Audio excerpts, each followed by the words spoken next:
So good day everyone. So today we will conduct a crankshaft deflection. So the purpose of this toolbox meeting is in order for us to have a safety while we are doing crankshaft deflection. So before we will start this toolbox meeting, so we will start prayer. So Miss Second Engineer Calope, please lead the prayer. Okay, guys. First, sign across, Father, Son, the Holy Spirit, Amen. So, Lord God, please guide us in our overall or our crankshaft reflection this day. So, we are need your guidance during our operation, our machine. So, Okay, be seated.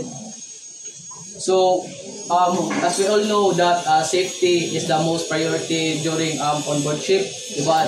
It has our puhunan in order to long last in this industry. So, in order to have long last, so we must put in our mind that we must put safety first.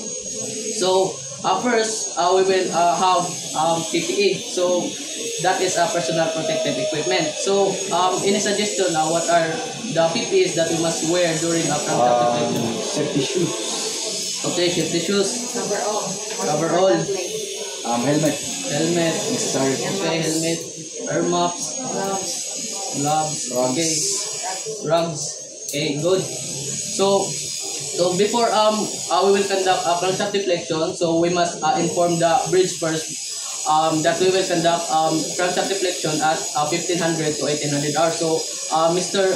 Calope or Chief Engineer, I will assign you to as the Chief Engineer at what time? 1500 hours to 700 hours.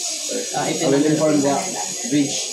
Okay. So and we will ensure that there were lucky and tag out. So Miss Gabi, so you are assigned to doing a lucky and tag out. So what are you should do in lucky and tag? During locking and tagging, sir, I will make to ensure that the tag is in the scene so that other personnel can be notified that this machinery or equipment is not being used or because especially the bridge because if they need what if they don't need or they'll be operating some of the equipment on the bridge and then there is no engine available to that. That is the purpose of the tag out. Okay, thank you, Miss Gabi. So now that we are done with the PPE, inform the bridge and locking tag out. So now we will familiarize the differences of sizes when doing crankshaft deflection. So by looking at the manufacturer's manual. So what are we must see in the manufacturer's manual? The measurement of the alignment of the crankshaft. Measurement alignment. Okay. Then Ms. Gabi. Running hours. Then and I think we must also need the maximum differences at crankshaft deflection. So maximum differences. So I will also prepare the tools that are needed, sir. So if ever there's a lack of tools, so can you please inform me about that so we can execute. So what are the tools that we are needed during our crankshaft deflection? So We'll be needing especially wrenches for opening the bolt nuts and also the special tools which is the dial gauge detection. so dial gauge is the most important when doing crankshaft deflection because if we don't have that, so Useless. useless crankshaft deflection. So after that, since we are talking about all the tools, so we must discuss what are the spares needed. So Miss Gabi, so after you doing a locking tag out, please check the spares that is needed. So what are those mga spares that were possible needed during crankshaft deflection? So as mentioned, if ever that we have this misalignment, sir, we'll be needing the bearings, changing bearings, and I think that we all. Okay, bearings, correct. If there are there are findings that were crankshaft deflection, so there are tendency that our bearings become wear, all because of high temperature.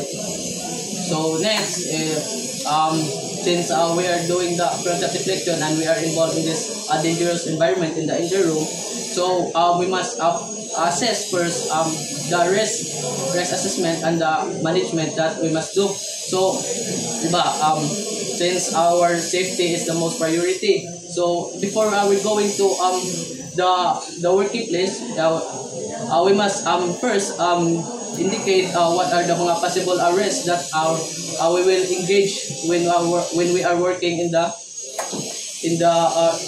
engine, or we are conducting a crankshaft deflection. So what are those that you may think that are possible risks that are present when we are conducting crankshaft deflection?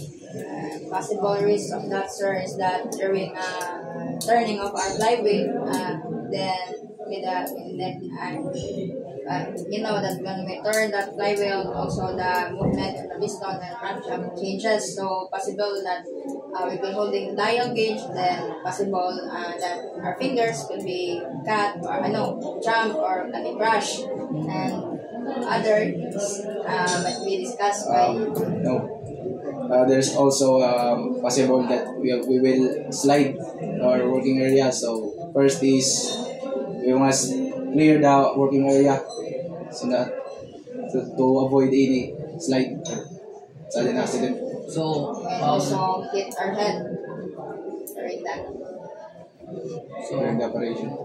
There are possibilities of hit by head, then cuts, then slip. So in order to minimize those risks that we are observed in the possible happening, so there are papers or mga you will prepare the things to be needed in the proper way for the management of those risks, so to finalize all the situation. So while doing the while we conduct the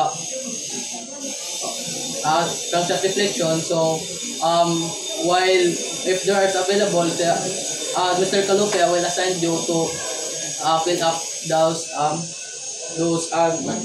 logbook and this for the documentation purposes, and if you have time or you have a cell phone needed, So I can take a picture. take a video. picture.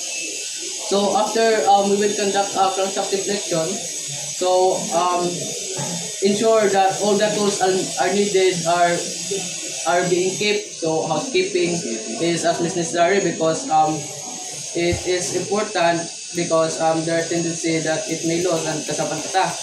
So housekeeping, then check mga all the tools, put it properly, and ito pa sa housekeeping sa dito. Maybe housekeeping, clearing the tools, also clearing the equipment like putting back putting back the equipment in the proper place, like they remove the crankcase door And close the indicator pa. Stops. Okay. So the toolbox meeting is in. So I will see you at 1500 hours at the engine room. So Yes, sir. Thank you. meeting is adjourned. Yes, sir.